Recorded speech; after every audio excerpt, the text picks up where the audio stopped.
এই যে আমাদের লায়লা নানির দ্বিতীয় স্বামী, লায়লা নানির মেয়ে এলিচের বাবা উনি। বেটাই কিন্তু সুন্দর ছিল, শিক্ষায় যোগ্যতায় এই বেটার নখের যোগ্যও মামুন না। লায়লার স্বামী একজন বড় আর্মি কর্মকর্তা।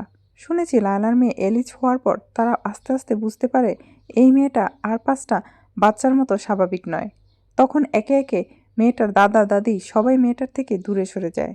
তারপর এলিচের বাবাও নাকি মেয়েকে ছেড়ে যায়। লায়লাকে আমরা অনেক ট্রল করি, মজা করি, কিন্তু দিন শেষে কিন্তু সেই ছিল তার সন্তানের পাশে। লায়লা জব করে, মেয়েকে দেখাশোনার জন্য কাজের লোক লাগে। একটা পর্যায়ে নাকি ওইসব লোকেরাও দেখতে চাইতো না, ওদেরকে কামড় দেয়, চুল ছিঁড়ে ফেলে। তখন আবার অনেক হাই পেমেন্ট দিয়ে লোক রাখা লাগে। এলিস নিজে তার কোনো কাজ করতে পারে না, এমনকি টয়লেট পেলেও বুঝতে পারে না।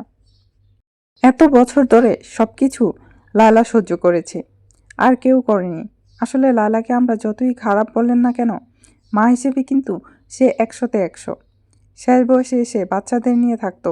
বেটি কেন যে মামুন্নার সাথে ডলাডলি করতে গেল বুঝি না। কত ভালো ফ্যামিলির মেয়ে, কত সম্মান, সব এই মামুন্নার পিড়িতে ডুবাইল। ওই যে কথায় বলে না, সুখে থাকতে ভূতে কিনায়, বেটির অবস্থা হচ্ছে তাই।